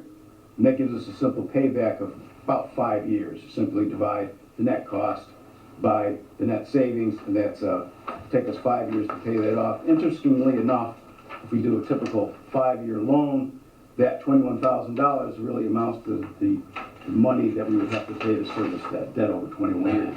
So we'll break even for the first 5 years if we have a 5-year loan to pay that back. What I've attached to that is all the backup to that. So you'll see the lighting conversion for GE fixtures, and I'll get into that in a minute. You'll see the latest count. Remember the last time you saw a count, we're still refining that count. And that will affect the price with Eversource because it depends on the amounts of lights we buy. We don't know yet whether we have to buy the lights we're actually removing. We think so, but that'll change the total there. The number you see there adds back the lights that the select board decided to keep and not remove in the installation piece. And then the latest calculation from Eversource on the purchase of the lights. Now the second, is there any questions about that so far? I ran through that pretty quickly. Well, it's pretty straightforward. The second part of this is how we made the selection of lights. Now MAPC went out and did an analysis of all the lights. The state, the Commonwealth went out and did bidding on LED streetlights for communities across the Commonwealth. And you can see the manufacturers listed on the first sheet, and we are able, under the state bid, to choose any manufacturer we so choose. Richard Hall, Dave Wazlewski, and Becky Slick kindly worked with me to talk with Tanko Lighting and the MAPC, Metropolitan Area Planning Commission, about what they know about streetlights. And you can see there's a little synopsis of each one. We had 2 conference calls with Tanko Lighting, and the second one with MAPC and Tanko Lighting. In the first conference call, we tried to narrow down the manufacturers, and we chose the GE product, the Philips product, and the Leotech product. And if you look to the second page in the second handout, you'll see Tanko Lighting actually ranked those and provided information on all of them as well. And then Tango Lighting also, there's 3 sheets showing an analysis of the 3 primary fixtures that we chose, the GE, the Philips product, and the Leotech product. Now, we were leaning toward the Philips product, but after a lengthy discussion, we decided the GE product was best. It is the most expensive, but it's hands down the best fixture. It is the best, it's the highest quality that it's made, it has the best lighting characteristics, saves the most energy over the light, So we came back to that. There is some discretion here, so I want you to know that we're not locked into the GE fixture. That was our consensus as to what fixture we ought to buy. There's about a $10,000 swing in the total price once you subtract the rebates. So it costs us $10,000 more than the Philips light, and then about $15,000 more than the Leotech light. But again, it saves the most light, gets the most lumens per kilowatt, or watt, I think watt's a bit more correct description. So again, I've just run through this very quickly, but if there are questions, I'm going to try and answer them. What's the life expectancy of the fixture and the light itself? Does it go by this? Well, that's not ours. No, they've costed it over 20 years, but I'm not sure. I think it's probably 10, but Richard, do you know? I think it's 10 years. Yeah. That's the usual life expectancy of a new fixture or light? Yeah. Okay. There's about a 1% failure rate, or some of them have higher, so you look at what's the failure rate in the field. G has the lowest failure rate, it loses less light from dirt getting on the lenses. Its diode isn't exposed to it's an enclosed diode. It has a long, what it doesn't project the light out from side to side this way, so people's residents, if they feel like they're going to be affected by light or are affected by light, be much less so. It's long and narrow, so it broadcasts out this way. Okay. The Philips has a wider distribution of light. So every 10 years we would be replacing the lights, which is 106,000, am I right? I don't think we would I don't know if we would replace them all at once. No, I wouldn't. Right. Probably, that's an average, isn't it? Yeah. Yeah, so it's the total purchase price of the lights is estimated at about $94,000, and the lights with all the other things we have to buy with them goes up to about 100. I've got an actual list, I don't have it in my packet, but it goes up to about 144,000. So what we're looking at in terms of, Tango's got a $209,000 price in here, but what it is about $150,000 bucks to buy the light and the associated other things like photocells and some spares, and about $57,000 to install the lights, and it's $207,000. So I think it's going to be a little bit less to purchase and install than we're showing here. But I use the higher numbers because it's good to be conservative. Rich has got something. Yeah. Rich.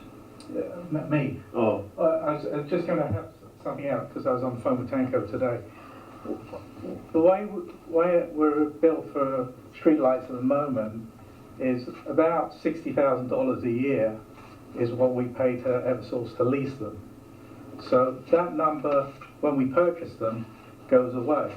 The new number for maintaining them is about 17,000, and there's something we're looking at in the spreadsheets. But the key thing is you're going from paying Eversource $60,000 a year just to have the lights without any power to us maintaining them for $17,000 a year. So over the period of 10 years, you're saving a lot of money. That may be something that we have to look at as a town to put some money away to replace the lights. well, the $17,000 a year, is that like a service contract with whoever we get it as a contractor? Is that what it would be, or? It's a service contract. You would have, initially would have a service contract, and I'm not sure whether in Tanko's estimate of 17,000, whether that includes the fixtures that need to be replaced. I'm not sure, but that's a good question. But part of the purchase would include buying several spares up front. And you can see it on, I think it's 6. Yeah. We buy 6 spares up front. You need from us tonight as to who to go with? A consensus would be, if you all feel like the G's try to go with it, I appreciate it.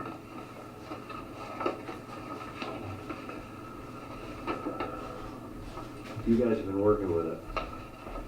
Yeah, well, one of the things that I was originally concerned about the price of the GE light, but when we looked at the energy savings, it's better than the Philips and the other light we were looking at. So it was close between Philips and GE, but that's what pushed me towards the GE, because we're going to see more energy savings over the period. So that was my opinion. How about yours? That was my opinion, yes. That, you know, and the quality of light. Now, the other thing, we didn't discuss it, didn't enter our decision-making, only when I was putting the pack together that I realized it's the only light that's both made and assembled in the United States. The others are not. I put my trust in the two guys that have done the wedding. Well, that's what I was gonna say. You guys know a lot more about it than the five of us up here. So. I'm becoming an instant expert. Well, motion or consensus, I guess? It's consensus. Yeah. Go ahead. Yeah, okay. Go ahead with the GE. Thank you. Yep. It's a Massachusetts company. That's right. Yeah. They went to Boston. Yeah. So what was it? Yeah. Okay, an Old Dalton High demolition. I wanted you to see where we stand with the Old Dalton High demolition and talk a little bit about the low bidder. So in contrast to what we just discussed about having some discretion with purchasing lights, we have to go with a low qualified bidder here. And you don't need to award it or do anything else. You just need to listen to me and ask some questions and decide where we want to go with this. Ritter and Paratori Contracting, a firm that I don't know, that our environmental experts, our engineers and consultants have worked with, and it's a fine firm, was the low bidder. The base bid, remember, is just tearing down the old school. That's at $1,067,414, just over $1 million. And remember, we put two alternates in the bid. One was to double the size of the parking lot at the senior center, and that came in at $87,000. And the second was to modify the utilities, because in order to sell those lots, we have to move the utilities. And that's $42,700, making the total bid $1,197,114. If you look on the second page, you'll see where our budget stands. And I'm not accounting for any of the money that we spent. Mark, it looks like it's right. Yeah, I don't think I got that one. I'm sorry. Why don't you hand that? You wanna look at this one? I gotta look at this one. No, it's not good. It should be right here. No. Huh. We got it. You got it? We got it. You see it? Okay. All right, we have a borrowing authorization of $1.2 million, almost 1.3, $1,282,000. We've had cash set aside of $121,890. And so set against that the potential expenses, $1,067,414, $87,000 for, as we just said, for alternate one, $42,700 for alternate two. The engineering, remember we amended the engineering contract slightly so we could design the utilities and parking. That's $71,000. And then we have a 10% contingency set aside. So we have the money to do alternates 1 and 2, but we don't have the authority to do that. Because as part of the discussions with our financial advisor, we went back and looked at the borrowing authorization now. And the borrowing authorization limits us strictly to tearing down the building, which gets to the third piece of my presentation tonight, is that in order to move ahead with those two items, we need an appropriation to do so. And there's a simple way of doing that, but it requires convening a special town meeting. And we would amend the borrowing authorization to explicitly allow us to alter the utilities and to build the parking lot. In addition to the demolition. Yeah, in addition to the demolition. So it doesn't look like we would need any more money, we just need authority from the town to spend whatever money is left over on those other two items. Yeah. How often, Ken, do you actually spend a contingency fund at 10%? I mean, is it possible that we won't spend part of that money, right?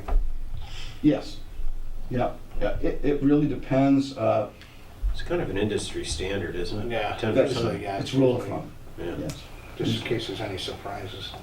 Right, and you never know, tearing down an old building, similar to the high school, it's easier to build new because there's sort of less surprises when you're tearing down an old building like that. We don't know what we'll find. So there could be a change order, there may not be. I hope there won't be, because it will save the taxpayers money. So the third part of my presentation this evening, does anybody have any questions on this part of it? So the third part of my update this evening is a recommendation to call a special town meeting. Number one, to amend the borrowing authorization, and you should have a draft warrant to look at. And the article on amending Article 1 was actually written by bond counsel for me.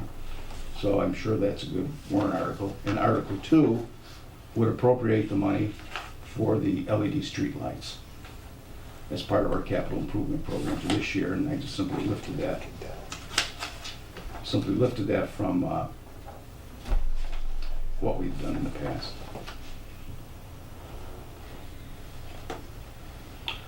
So my recommendation is not only to call a town meeting, but do it as early as possible, October 1st, first Monday in October. So along with the Supreme Court, we'll be meeting. First Monday in October.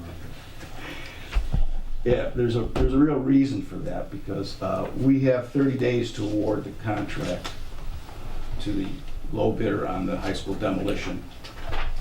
And I probably will do that in a contingent manner. If they don't choose, I would have to get them to extend their bid, because we open bids on August 30th, it has to be done by the end of this month. We don't want to lose that very favorable price. In fact, there is a bid bond that holds that price for us for 30 days. So I'll want to award that, and then to make whatever corrections or amendments we need, unless they voluntarily would agree to extend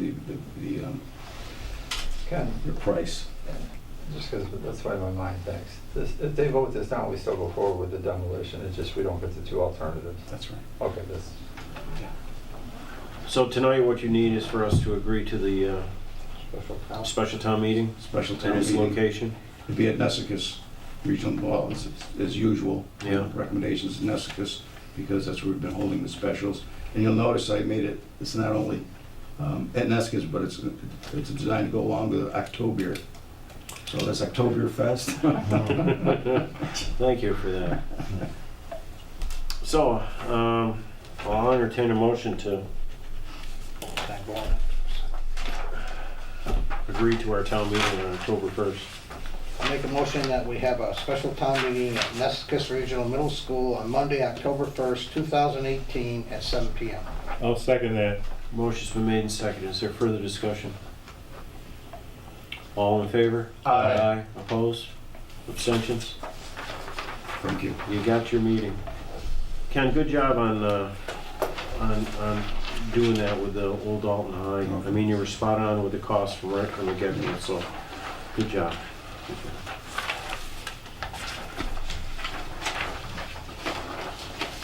Okay, where are we? Number 13. Oh, number 13. Term limits for select board. Lucky number 13. And Probably the only one who thinks we should have term limits, so. well, this should I'll be. open it up to you. Oh, sure, You okay. asked to have this on the. Yes, I think it would be a positive thing to have term limits, and I would say I would like to see it limited to 4 elected terms, so nobody would serve more than 12 years in the future. And I think it would open it up to have other people get on the select board and hopefully have new ideas and younger people. And I actually know 2 younger people who would be interested in running, but they feel it's very hard to run against somebody who's already on the select board because of the way the ballot is shaped up, formed. So anyway, that's my thought. I don't think this is going to get much support here, but I would like to see a term limits of a maximum of 4 terms. I got something to say on that. And the last 3 elections, the oldest of the 3, an incumbent was beaten. The next one, an incumbent was beaten. And the last one, Bob ran unopposed. I think if you have a good message, if you're out there with the people, we live in a great community, you'll get elected in. So that's all I have to say about that. Yeah, I don't support Edward for the following reason. Number one,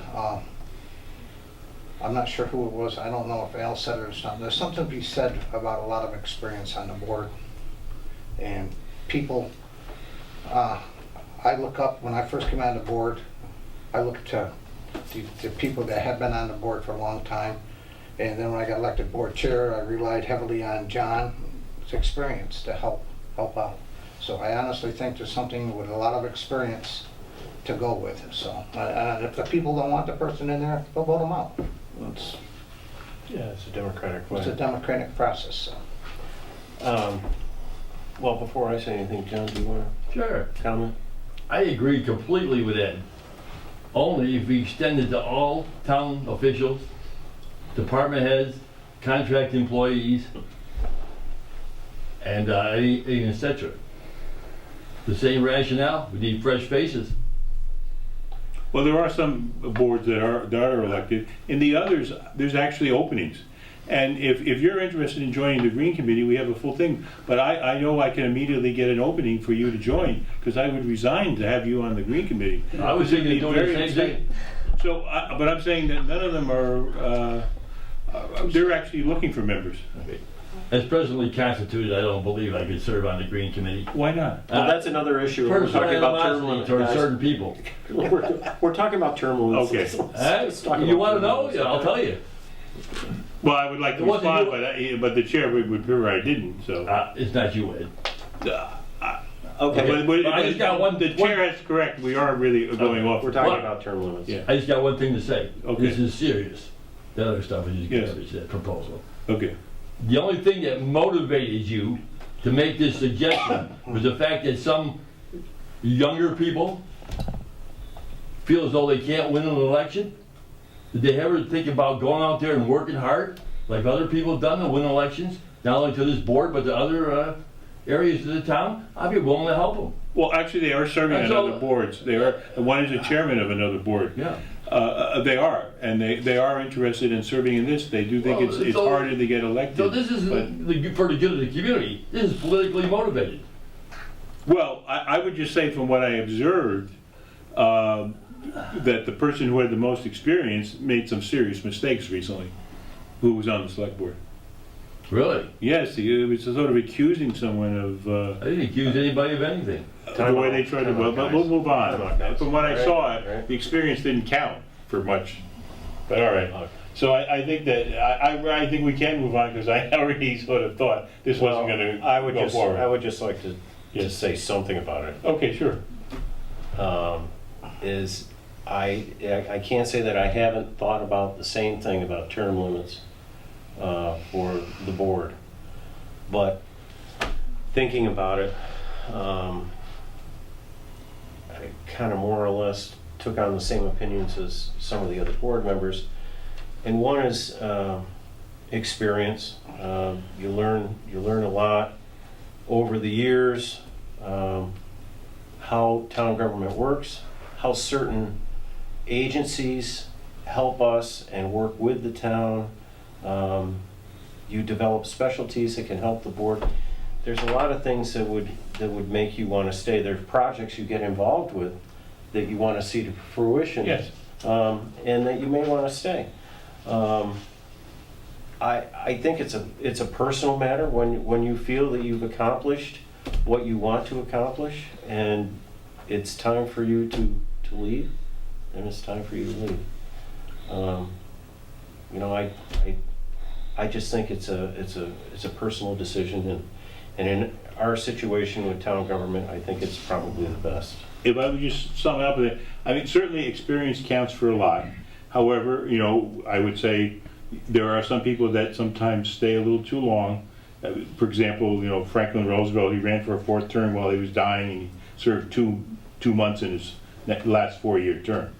Mm-hmm. So that's why they have some term limits, that people sometimes stay on and their performance isn't so good as they get older. Yeah, But it also, new ideas is good, but okay, I'm fine with that discussion, it was fair. The other thing with that was that these young people, I know, because I know, I lived it, Sometimes you gotta be afraid to, if you're gonna fail, it's gonna happen, but you gotta put your foot out there and go for it. So, And the people that you say are interested in becoming, or getting onto the select board, they're doing it the right way. They're getting involved with town government. Right. They get involved in different things within their committee that they are on, and then go Right. forward from Well- there and try to do. Well, I do suspect that there will be some young people running in the near future, in the next couple of elections. Okay. That is the sense they tell me. Good, good. So, as a consensus, it seems like Right, you want a particular vote. No, I certainly don't want to vote. I think I can, I can count to one. Okay. Thank you.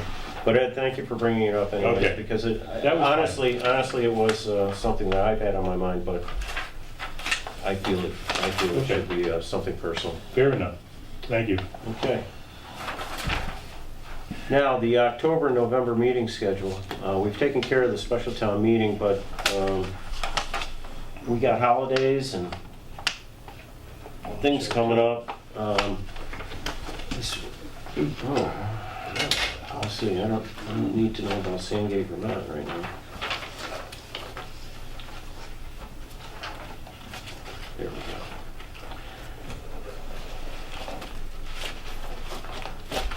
So in October, we're gonna have a special town meeting on the 1st.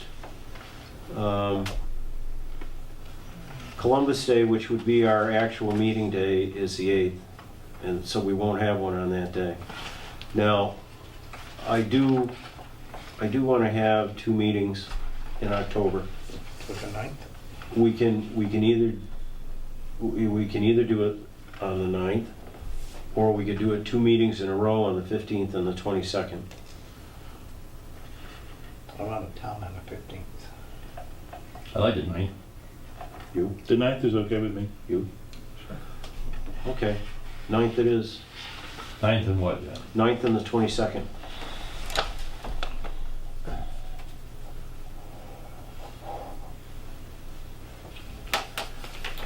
Moving along to November, our meeting dates would be the 12th and the 26th. The 12th is a holiday. It's Veterans Day, observance of Veterans Day, because Veterans Day is the 11th. We can do the same thing again, unless doing it on the 26th, which is Thanksgiving. No, that's not. No, Thanksgiving is the 22nd, isn't it? Right. Okay, so we could have it on the 26th, we could have the 13th and the 26th if that's agreeable. A Tuesday and a Monday?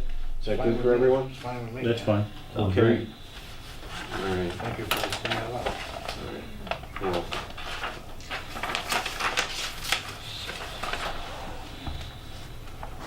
Okay, so we got that straightened out, thank you. Okay, items for future agendas.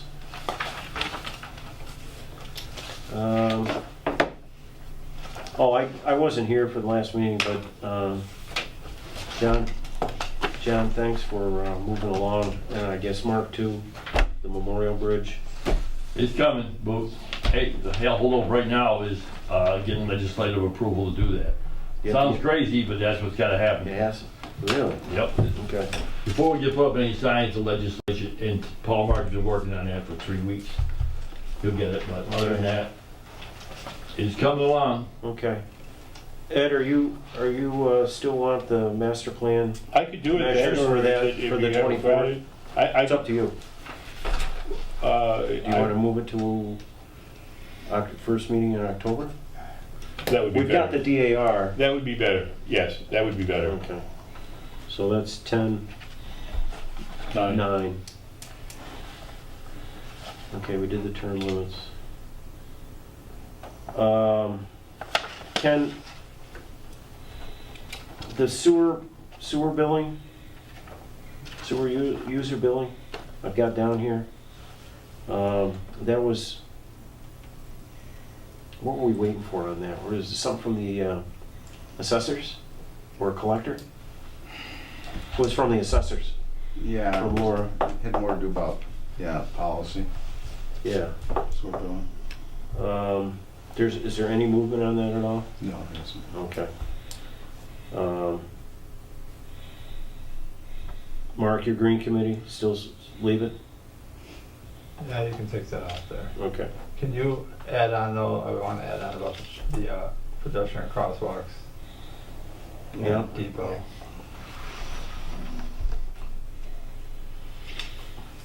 Okay. Ed, the short-term home rentals or Airbnb, is that what it was? Yes, when you can fit that in.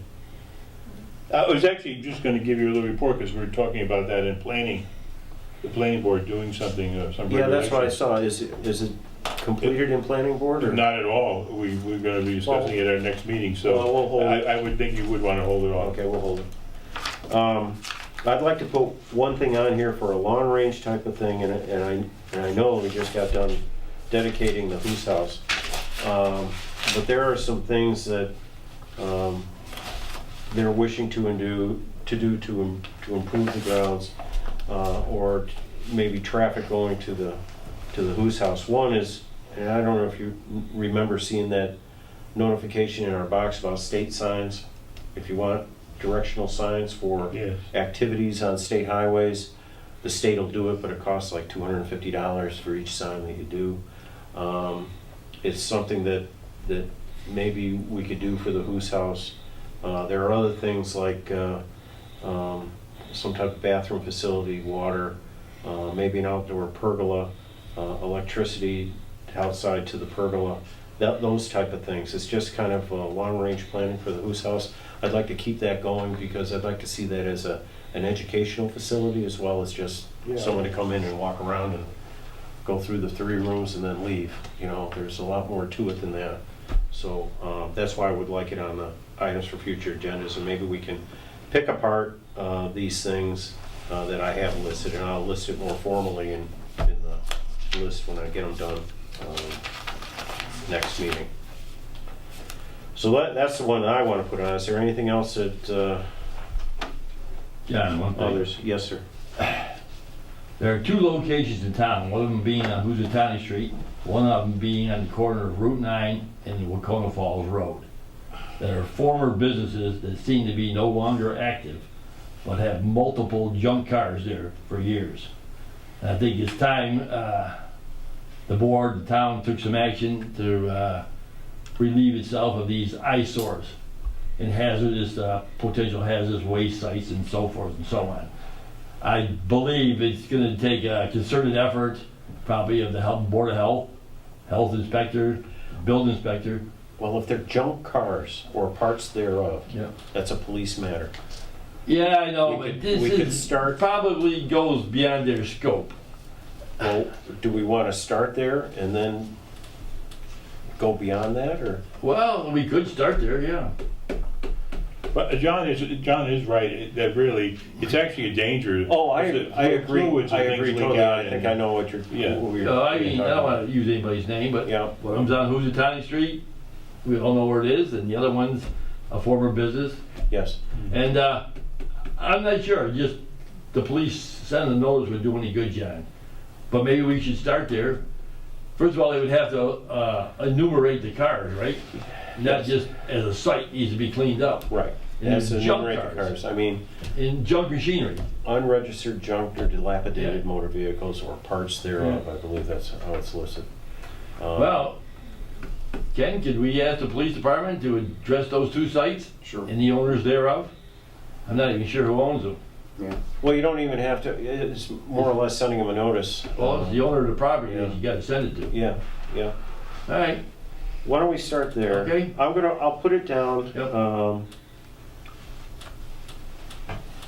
Just so we keep it in mind, okay, and we keep working at it. We'll start with the police and then go from there. yeah, Okay. sure. Anybody else?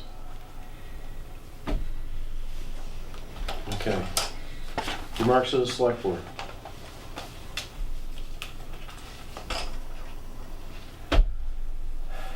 I guess we're all tuckered out. Is that what it is?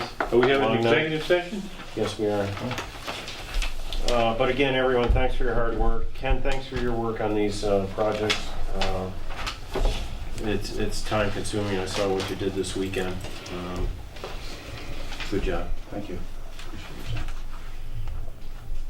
So, announcements. The Fitch Hoos House is now open through October on Saturdays, 12 p.m. to 4 p.m. I hold office hours by appointment in the Select Board office at the Town Hall. For further information, please call 413-684-6111, extension 11, or at my home phone at 413-684-2526. The Veterans Agent office hours are Wednesdays from 8:30 a.m. to 11:30 a.m. at the Town Hall and from 11:40 a.m. to 1:30 p.m. at the Senior Center. Services for the Dalton veterans are now available Monday through Friday through the North Adams Veteran Services Department. Call 413-662-3040. Public Power is the town's supplier for municipal electrical aggregation program. You will see that name as the supplier of electricity on your Eversource bill unless you have another supplier. To opt in or out of the program, go online to colonialpowergroup.com/Dalton or Public Power at 1-800-830-2944.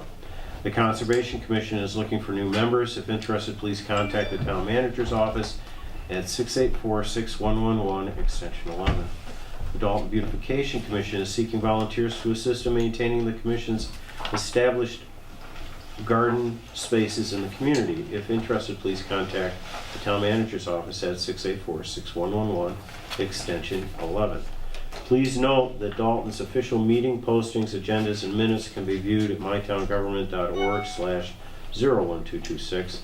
State Representative Paul Mark holds office hours at the Dalton Town Hall, 462 Main Street, in the Callahan Room on Tuesdays from 9 a.m. to 4 p.m., with the exception of the third Tuesday of each month. On the third Tuesday, office hours are 9 a.m. to 1 p.m. at the Town Hall and from 1 p.m. to 4 p.m. at the Dalton Senior Center. You can reach his office at his district number, which is 413-464-5635. The building inspector office hours are Monday, Wednesday, and Thursday, 8 a.m. to 5 p.m., Tuesday, 8 a.m. to 12:30 p.m. I declare that, an open meeting may have detrimental effect on the negotiating position of the public body.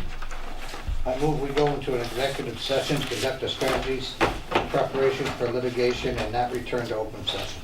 I'll second that. Motion been made and seconded. Mr. Boyle? Yes. Mr. Yes. Holland? Mr. Bishop? Yes. Mr. Strout? Yes. Mr. Bartels, yes. We are in adjournment for a few minutes.